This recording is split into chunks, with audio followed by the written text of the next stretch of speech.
Jim, welcome. Thanks so much for joining us for one of our candidate interviews. Great, thanks for having me, Tim. So let's start off with a little introduction. If you can introduce yourself Sure. and the ward that you would like to represent and just a little background about yourself. Sure. So I'm Jim Schlosser. I've lived in Concord 7 years. I live in Ward 7 and I'm running for the Ward 7 City Council seat. My old neighborhood. Is that right? Yeah. That's great.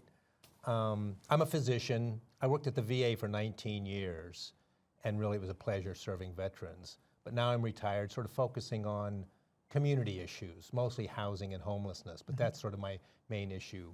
And I'm running just to stand up for my values, for the values I think represent Ward 7, the great South Side. It is a great neighborhood. Yeah.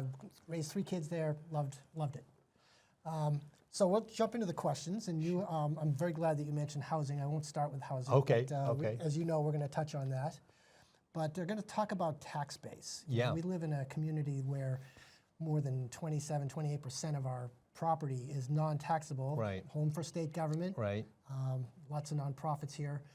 So tax base growth, I'm just going to ask you, is that a priority issue for you? And if so, what might we do differently in order to grow the tax base so that we can, ease some of the burden on property taxpayers? Yeah, I've heard that property taxes are an issue from the residents I've been talking to in Ward 7. Again, I think housing development is key because that will bring more people in, it will increase the tax base, and more people help business because business grows when there's people, when there's customers, there's people to use that. So I think the key element is addressing the housing shortage, the housing crisis. And so I can get into that, but we need all manner. We need market rate, we need senior housing, starter homes for young families, affordable housing, and then for some people. So that whole range of housing will bring in people, and which will help both the tax base, but also help spur businesses. Business loves serving people. That's what they're about. Well, it's interesting because you'll talk to people and housing means one thing to one group of people and something else to another group when you're talking about tax base. And people often jump to the conclusion that if you create much more housing, that brings in more kids that impact the school system. I've seen studies that say this is just not necessarily any kind of direct correlation. Right, most housing is 1 and 2 bedroom housing for either young families with a single 1 or 2 kids or older folks. The evidence I've seen is that it doesn't appreciably affect schools, but it has some impact on services, both infrastructure, fire, police. We have to make sure that our services keep up with increased housing, that's for sure. So increasing the housing stock is good for tax base expansion. Yeah. How do we go about doing that? I mean, we've got a housing shortage crisis, as you're very, very much aware. Totally. So employers can't find employees because people can't afford to move here. Houses that are probably realistically worth $200,000 are selling for $400 plus. What do we do differently? And I know there's been talk about changing the zoning to increase densities, which will help. But since property costs are a small portion of creating housing, what else can we do? Well, I think what I've learned is that increased density, is climate friendly, more dense housing is climate friendly, but relaxing zoning, making zoning more permissive can actually, across the country, we're seeing increase housing substantially. Those cities and communities that have more flexible zoning both allow 2-family on any single lot or 2 or 3 family, allow infill, so then the market will take care of it, sort of get zoning out of the way and let people build infill. So infill is more climate friendly. There's a whole notion of walkability, that we want increased housing where people can walk to town, walk to dinner, walk to the stores and that sort of thing. So light touch density is the thinking I've heard from the American Enterprise Institute, where you allow this increased density and let homeowners or developers sort of infill. An in-law apartment, I've talked to a gentleman in the South End this week, owns a big house, he and his wife, they can't find a smaller apartment to live in. They want to downsize. That's the kind of housing we need. Maybe if, creating a level of flexibility so you can change those large houses into multifamily houses. for Totally, instance. absolutely. Yeah. So also related to housing, I know that you're very interested in the homelessness issue and engaged in that in Concord. We've made some progress. I know the Concord Coalition in housing has the housing first, and different strategies are getting some real traction and making some gains. But it seems like the population of the unhoused in Concord continues to grow, and we can't seem to keep up with it. And you've got camps around town and neighborhoods that are getting concerned, and the crime issues, public health and safety issues. What else can we be doing? How can we accelerate our approach to finding solutions to this? Homelessness is a real issue, and what we've learned across the country that homelessness is solvable. That if this community, like others around the country, put our heads together, collaborate, we can solve it. It's been an issue in the South Side. There have been encampments and issues. I know that.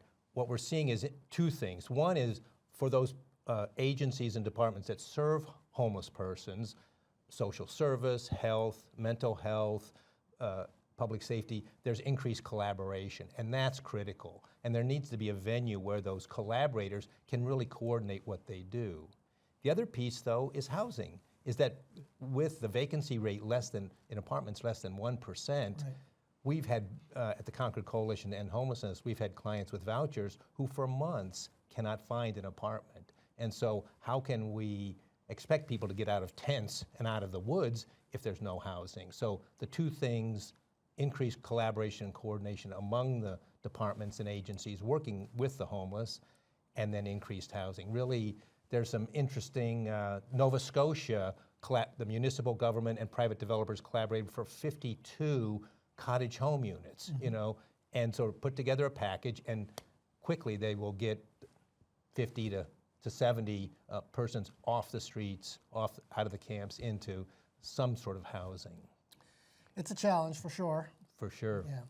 Well, thank you for that. I'm going to switch gears now and move on to talk a little bit about tourism. Tourism is second largest industry in New Hampshire. Yeah.